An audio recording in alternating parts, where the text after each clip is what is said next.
You walk into a room and nobody looks up. You walk into the same room 90 days later and the whole energy shifts. Nothing about your personality changed, nothing about your job changed. So what actually happened in those 90 days? The answer is stranger than confidence. It is biology, timing, and one hidden variable almost nobody talks about. Your brain makes a decision about a stranger in under 1/10 of a second. Not your qualifications, not your sense of humor, your face, your posture, your grooming. Psychologist Alexander Todorov at Princeton spent years proving this. He showed people faces for a fraction of a second and asked them to judge competence, trustworthiness, likability. The judgments barely changed even when he gave people more time to look. The first impression was already locked in. That should terrify you a little. It should also relieve you, because if a snap judgment is built from visible signals, then visible signals can be changed. Deliberately, systematically, in roughly the time it takes skin to fully renew itself. Here is the part nobody tells you. Your skin replaces its outer layer approximately every 27 days in a young adult, slowing to around 45 to 60 days as you age, according to dermatological research going back to the 1960s and confirmed repeatedly since. 3 of those cycles, 90 days. That is not a marketing number. That is a biological window. Day 1. You do nothing different yet and you already feel behind. That feeling is normal. Almost every man who has ever changed his appearance describes the same emotion at the start. Not motivation, discomfort. The gap between how you look and how you want to look becomes suddenly, painfully visible the moment you decide to close it. So what actually happens inside that 90-day window? Weeks 1 through 4 are not about transformation. They are about interruption. You interrupt years of habits that were quietly working against you. A face washed for 10 seconds instead of 30. A haircut scheduled reactively instead of on a fixed cycle. Teeth brushed but never really cleaned at the gum line, where most decay and most bad breath actually originate, according to research published repeatedly in the Journal of Clinical Periodontology. None of these are personality flaws. They are just defaults nobody corrected. This is where consistency matters more than intensity. A study by Philippa Lally at University College London tracked how long it actually takes a new behavior to become automatic. Her data, published in the European Journal of Social Psychology, found it took an average of 66 days, with a range stretching from 18 days for simple habits to over 250 for harder ones, not 21 days. That number was never real. It came from a 1960s plastic surgeon's personal observations, not a controlled study, and it somehow became internet gospel anyway. 66 days. That number matters, because it lands almost exactly inside your 90-day window.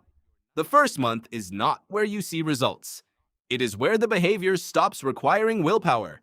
By weeks 4 through 8, your skin barrier has started to recover from years of stripping and irritation. This is when refinement becomes possible. Active ingredients that would have overwhelmed damaged skin in week 1 can now be introduced without the redness, the peeling, the quiet giving up that happens when someone starts too aggressively too soon. A beard, if you have one, stops looking neglected and starts looking intentional, because the difference between the two is almost never genetics.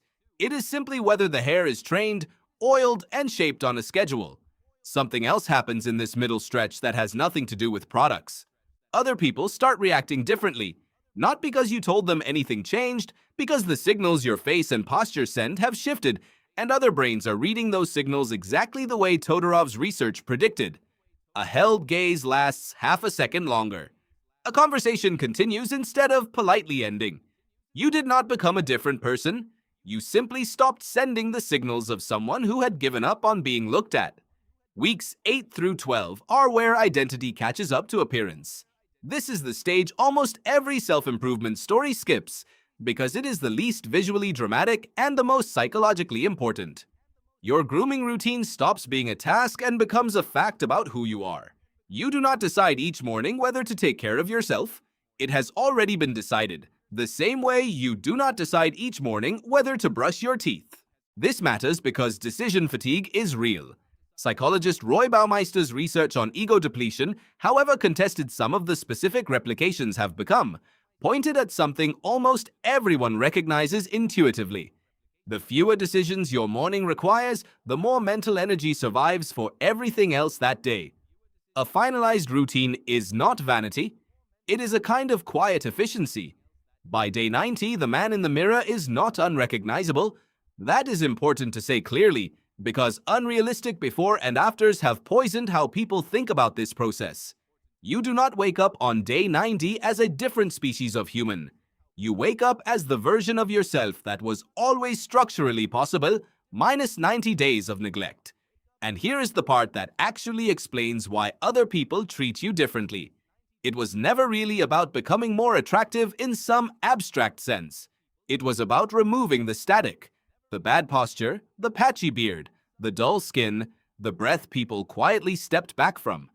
Every one of those things is a small signal telling a stranger's brain, in that tenth of a second Todorov measured, that something here needs less attention, not more. Remove the static, and the signal underneath it was there the entire time. Think about the last time you met someone who visibly had their life together. Not flashy, not overdone, just clearly maintained. You probably could not name a single specific feature that impressed you. That is the point. Maintenance does not announce itself. Neglect does.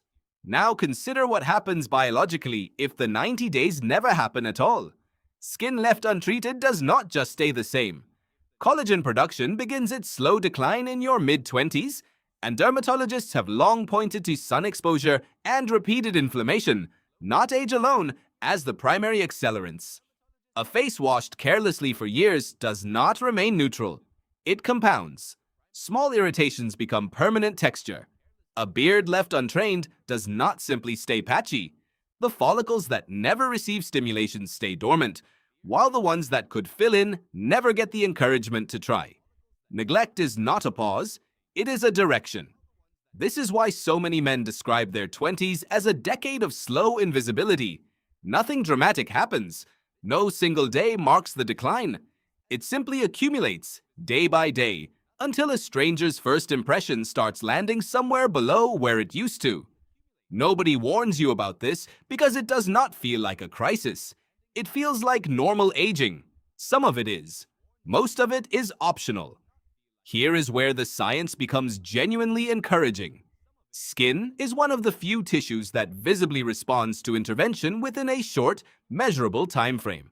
Unlike muscle, which can take months to show visible change, epidermal improvement is observable within weeks. Dermatological research on topical retinoids consistently shows visible texture change by week 4 to 6, with more significant remodeling by week 12. That is not a coincidence. That is the same window this entire process is built around. There is a psychological layer here too, one that Baumeister's research only partially explains. Habit does not just conserve mental energy, it changes self-perception. A man who has brushed his teeth properly, moisturized, and shown up groomed for 60 consecutive days does not think of grooming as a task he performs. He thinks of it as a description of who he is.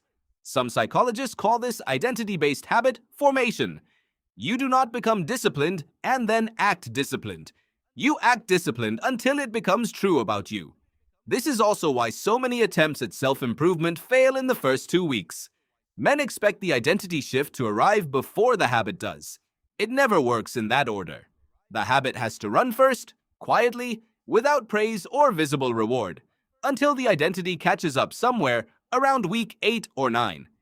If you are waiting to feel like a different kind of man before you act like one, you will wait indefinitely. The feeling comes second. It always has. There is one more piece worth naming honestly. None of this replaces what happens on the inside. Sleep and hydration do more for how you look than any product ever will. Researchers at the Karolinska Institute in Stockholm asked untrained observers to rate photographs of the same people after a full night's sleep and after sleep deprivation. The sleep-deprived faces were consistently rated less healthy and less attractive, and the observers were never told which photo was which. No skincare routine outperforms 8 hours of sleep. It simply works alongside it. So the 90 days are not really about looking different. They are about removing everything that was quietly working against a face and a body that were always capable of being noticed. Skin given the chance to renew itself. A habit given enough repetition to stop requiring willpower. An identity given enough evidence to finally believe what the mirror is showing it. 90 days is not a magic number, and it is not a promise. It is simply how long it takes for 3 biological and psychological systems to align: skin cell turnover, habit automaticity, and the slow, cumulative shift in how a room responds to a person who stopped, quietly, being invisible. There will be a moment, probably somewhere in week 6 or 7, when the process feels boring. Nothing dramatic is happening. The mirror looks almost the same as it did last week. This is normal, and it is also exactly where most men quit, right before the compounding becomes visible. Skin cell turnover does not announce its own progress. Habit automaticity does not send a notification. The entire 90-day window is front-loaded with invisible work and back-loaded with visible results. And the gap between those two things is where willpower either survives or collapses. Consider, too, that this is not a story about vanity winning over substance. Todorov's research was never really about beauty in the traditional sense. It was about trust, competence, and approachability, judged in 1/10 of a second before a single word is exchanged. A man who looks maintained is not necessarily judged as more handsome. He is judged as more capable, more reliable, more worth someone's time. That distinction matters because it means this entire process is not about chasing an aesthetic ideal. It is about removing false negative signals that a stranger's brain was never designed to look past. You walked into that room and nobody looked up. 90 days from now, you walk into a different room, and this time, they do. Not because you became someone else, because you finally let them see who was there the whole time.